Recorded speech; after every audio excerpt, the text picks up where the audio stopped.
Hello, you two. I'm glad you got my letter. Durin's awake and waiting on the bench over there. I'm here if you need help. Just give me a shout. Don't worry about us. We'll be fine. Oh, hey, you two. I just remembered what happened right before I passed out. Thanks for holding me back. I shudder to think what might have happened if you hadn't.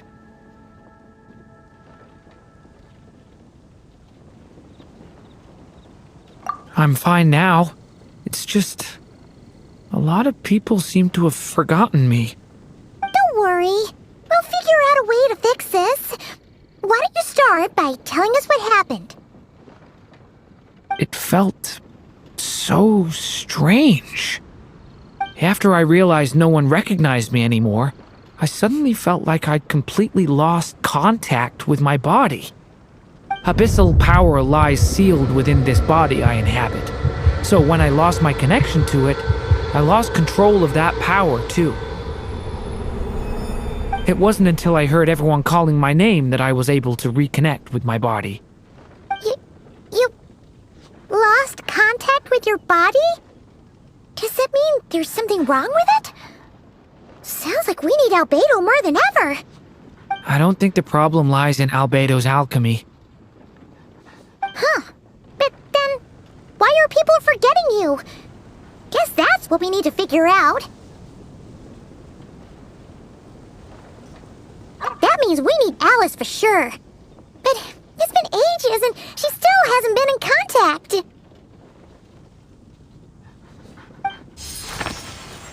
Now would be a really good time for a hint. How could the story's budding branches even hope to reach beyond the towering walls? Leaving the castle, the witch went off in search of the tallest, grandest tree in the whole world.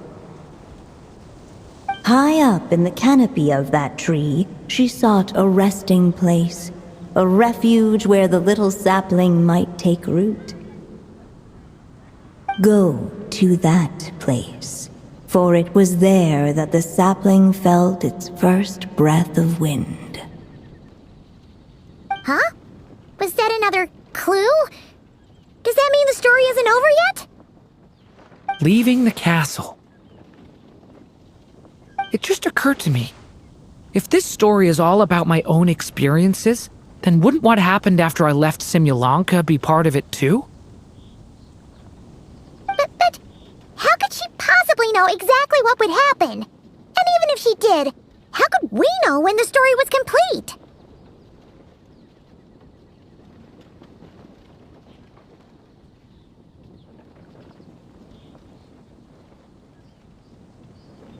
Yeah. Since we can't reach Alice right now, we'll just have to get to the bottom of this ourselves. But first, we gotta figure out where this riddle wants us to go. The tallest, grandest tree in the whole wide world. Huh. The only place that ever gave me that feeling was the one I ended up in right after leaving Simulanka. They had great coffee there too, and so many books you'd never run out of things to read. Think about it. Our search in Mondstadt began in a library, right? Well, Sumeru City's got one of those too, and it's absolutely huge. What do you say? Should we try looking there? Huh. That does kind of make sense. And it's not like Paimon's got a better idea.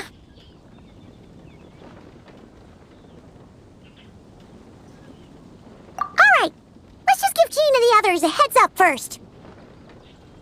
Well, it sounds like you've got a plan, so I won't interfere.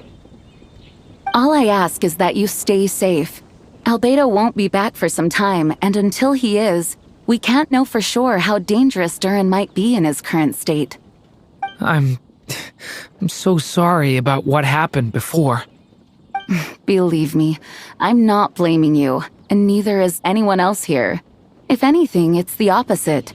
We're all just worried about you. Worried? About me? Come with me. I want to show you something. As soon as they heard you were awake, they all hurried over to see how you were doing. You all came to see me? A little birdie told me you're working on finishing a storybook. So maybe all those people losing their memories is just a plot twist, waiting to be resolved. Miss Lisa, you always seem to know how to put my mind at ease. Please, everyone, don't worry about me. When I get back, I'll find a way to complete my mother's story, and the one we started, too.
Whew. After the library hunt in Mondstadt, it's not as if Paimon was expecting this to be easy. But this... yeah... this is something else. Where do we even begin? Even the clue this time seemed kind of cryptic. Yeah. Guess the best we can do is stay on the lookout for more weird things going on.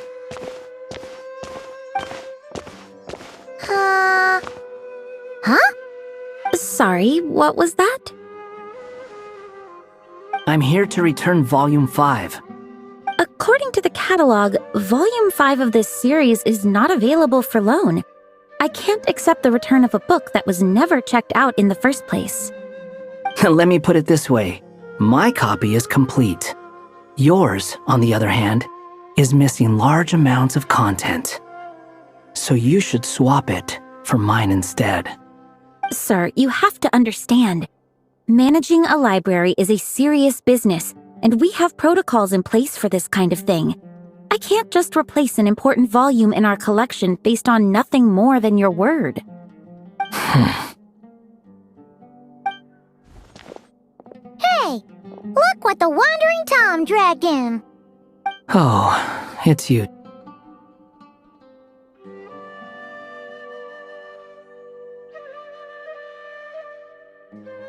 And, what is it you're doing here? I'm a traveling scholar, as you know. Isn't a library the most natural place for me to be? Well, the last time we saw you was all the way in Nodcry. Paimon just didn't expect to suddenly see you in Sumeru, that's all. There were some things I needed to come back and take care of. Some documents had gone missing, so I tracked them down, restored them to their original condition. And now, I'm here to return them. And considering what I'm planning to do next, it feels like a weight off my shoulders. What's going on with you, huh? You look like a kicked puppy. Hat guy! Ah, at least you haven't forgotten about me. What's that supposed to mean?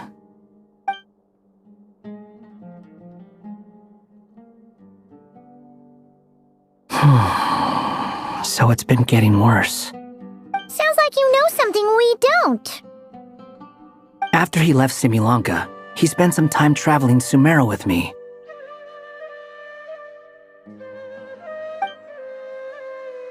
I was working on several texts at the time, and I stumbled upon something strange. Anytime Durin of Similanka was mentioned, before long, the record would disappear. Which means All the remaining records on Durin are about the evil dragon that fell on Dragonspine. How did you even discover that? If I remember correctly, Hat Guy loved the time he spent in Simulanka so much that he started writing a travel log. That's besides the point. The fact is, you're not affected by the ley lines of this world. I'm sure you can grasp the implications of what that means.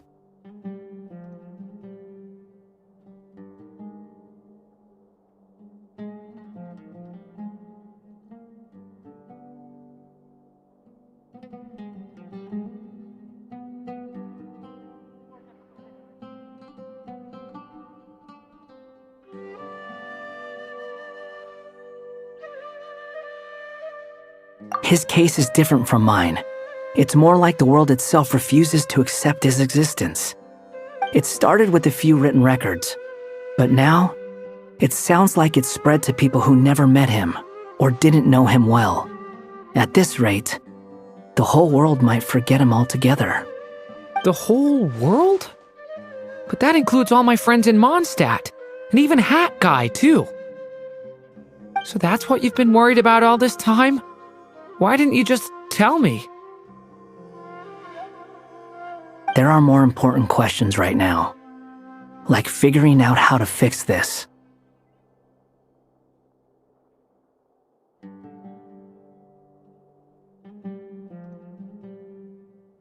That mage clearly cared a lot about her child. She left that book behind for a reason. If you want answers, isn't that the place to find them? You think that didn't occur to us already? Problem is, we need to find the memory that unlocks the next chapter first. Mind if I take a look?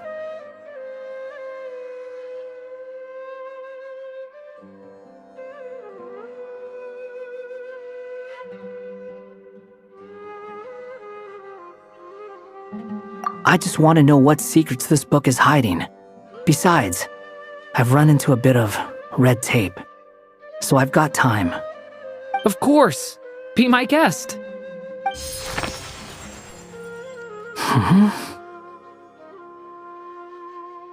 So, the memory we've been looking for was about you all along?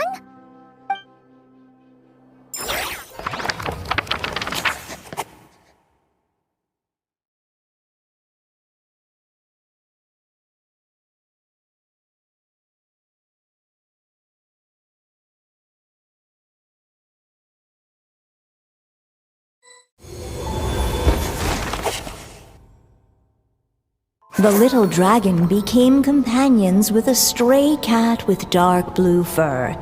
It was a friendship born of all they had in common. He left his castle at the stray's invitation, setting out to explore the world beyond its walls. There, he grew fond of the outside world, eager to make friends and share the story of his life. Taken by the dragon's story, the stray tried to write it down. But he soon realized that no matter how he tried, it would always warp into the evil dragon's tale.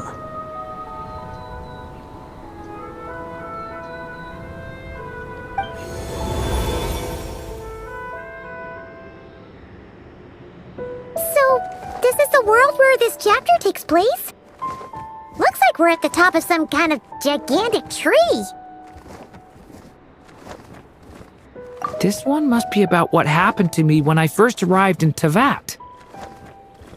No wonder the memory that unlocked it was about Hat Guy. Most of my memories from that period were. Hold on. Anyone want to explain how I ended up looking like this? Maybe you've become a character in the story too.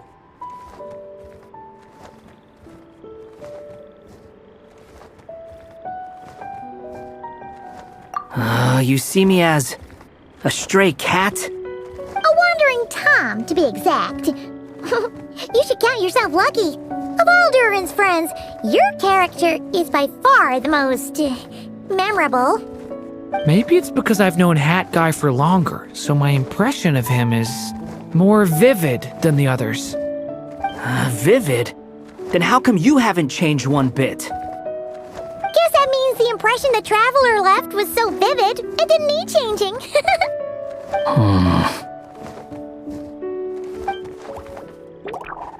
Hello, everyone! Ready for today's adventure? It's the storybook, Durin. Oh. So you're not playing yourself in this one? Does that mean the two of you have even more memorable roles to play?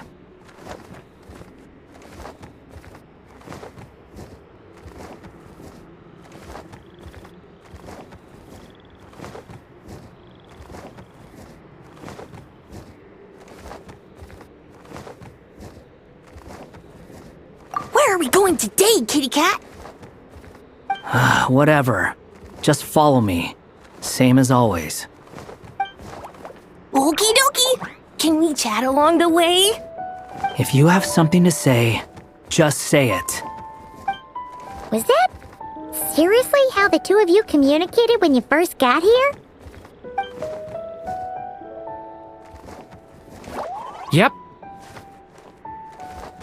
Anyway, how do we get ourselves out of here?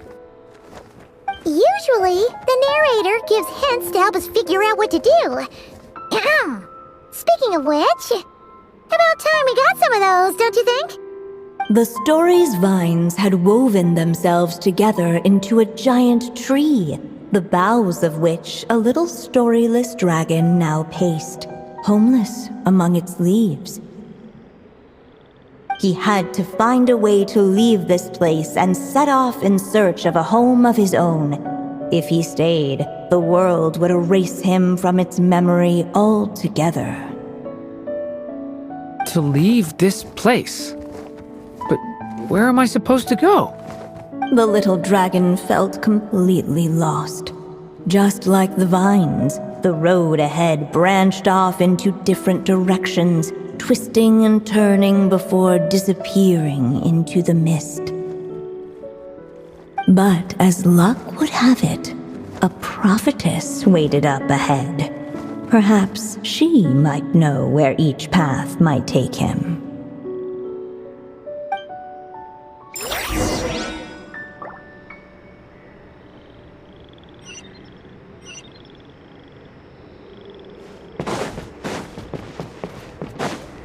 Watch out!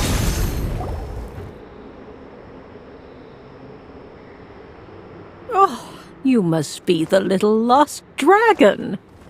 It's true. My friends and I are lost. This meeting was no accident. The prophetess was in fact the seer witch, here to present her promised gift. The seer witch. Oh yeah!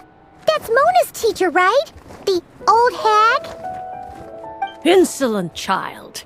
I am the seer witch, your prophetess, not some old hag. Sorry! Now, little lost dragon, I have come to bestow the gift I once promised. A prophecy. A prophecy? Hear me now, for my prophecy is this. One day, the dragon from beyond the castle shall be reborn, and none may avert its coming. The wind took the prophecy and swept it off into the distance. And so, the little dragon was shown a path to wander.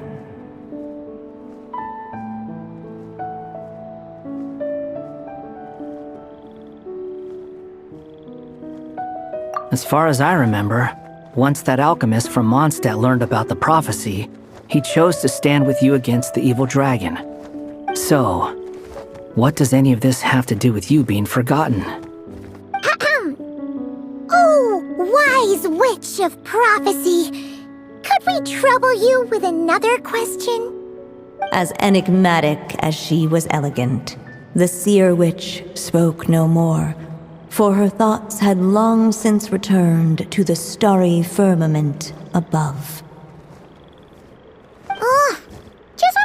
really needed her. The seer witch was my mother's friend, so the prophecy she just gave should turn out to be helpful. Well, it's not like we've got better options. But if all we need to do is leave this place, which path should we take? Why don't we take a look around?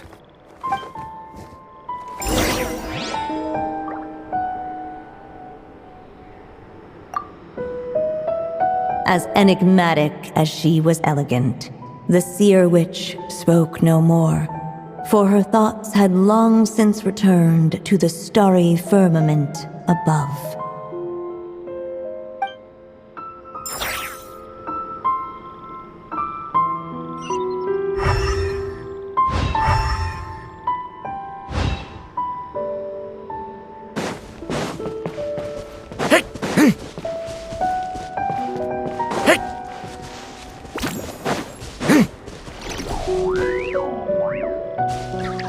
The wind kept blowing, but the little dragon had not yet resolved to follow it. Before him lay a foggy path, and where it might lead he could not tell.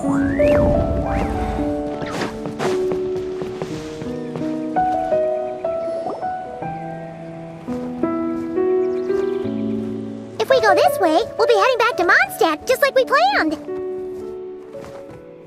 Out of all the options so far, this seems like the safest, right?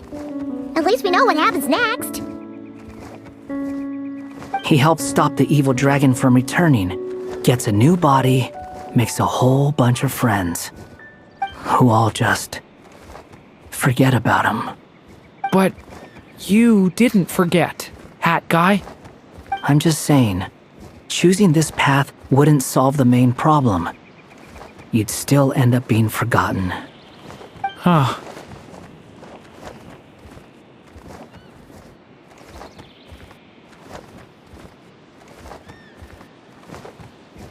I'm not against choosing this path. I just wonder what secrets it might be hiding. Let me think about it.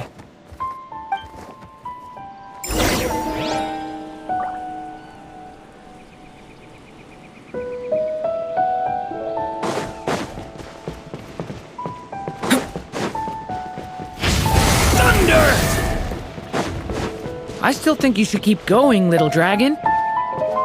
If you leave the castle, you can accomplish something amazing and make a bunch of friends along the way.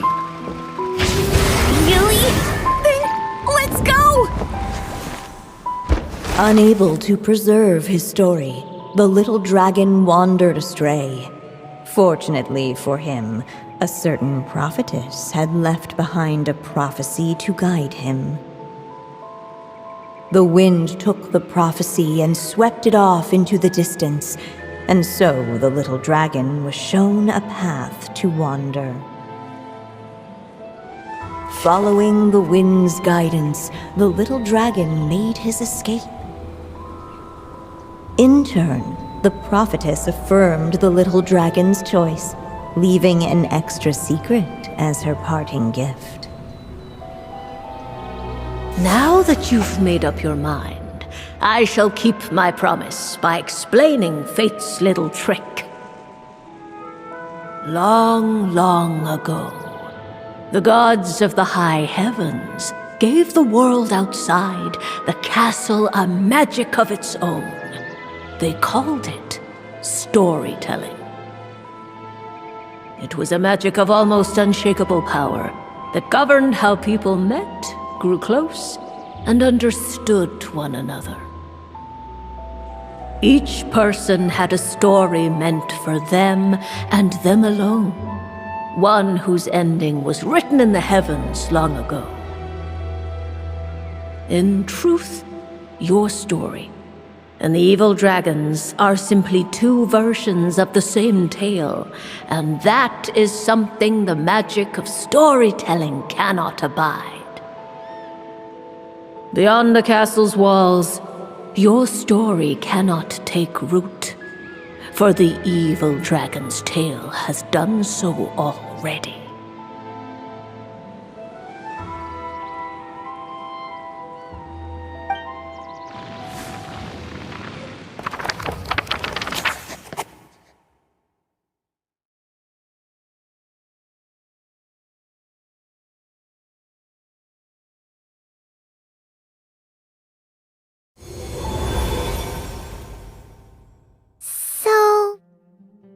was the secret?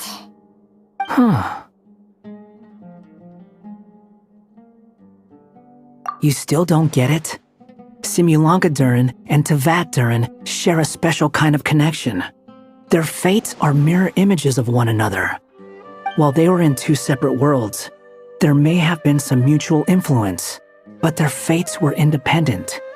But when Simulanka Durin came to Tevat, a version of his fate already existed there. So, how can two fates exist at the same time? The answer is, they can't. The rules of this world don't allow it. You can't return a book you never checked out in the first place. So, what's Durin supposed to do? Those mages seem to have come up with quite the ingenious solution.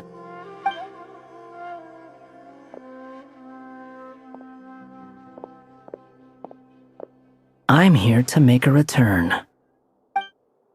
As I said, there's no record of Volume 5 of this series ever being checked out. Then just think of this as Volume 6. Based on what I know, the author was planning on publishing another volume anyway.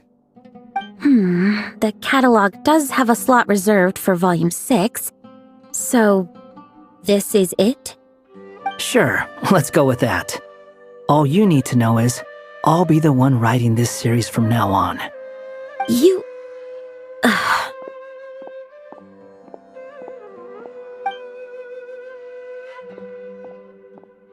What are you up to this time? Remember the red tape I mentioned before? Well, I just took care of it. Now, I guess you'll be off to see your alchemist friend? It should be pretty obvious by now. He has the answers you're looking for. Well, we do have a whole bunch of things to confirm with Rubedo, that's for sure. But didn't Jean say he'd be gone for quite a while? I'll join you. Just let me know when it's time to go. Hat guy?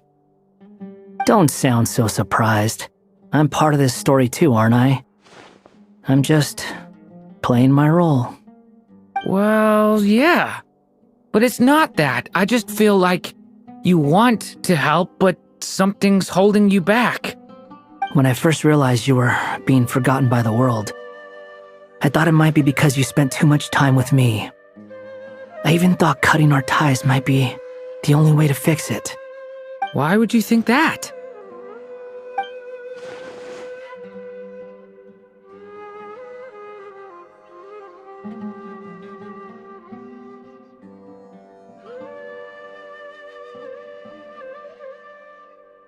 It doesn't matter now.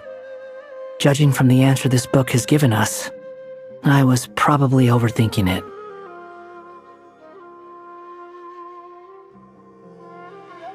Just as well. With the ley lines rejecting him like this, the people who still remember him are his only remaining connection to this place. If that last fragile tie was broken, who can say what devastation his unbound body might unleash? And to think I'm one of the people keeping you here, instrumental in helping change your fate. Can't say I saw it coming. Well, if it's good enough for Hat Guy, it's good enough for me. After all, he is about as odd as humans get. Excuse me? With some people, even if you try asking a simple question, they'll always give you a complicated answer. And the more you ask, the more complicated it gets. Truth is, Hat Guy's just that kind of guy.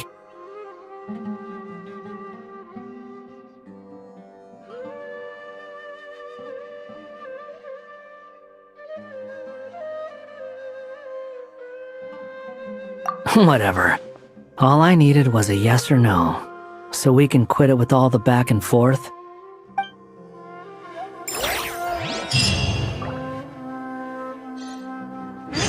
Something to read.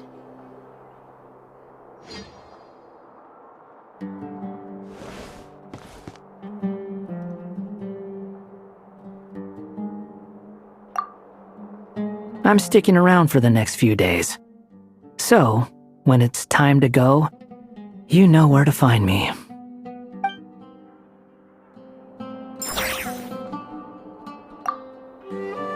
If you feel like stepping back into the story, just come find me.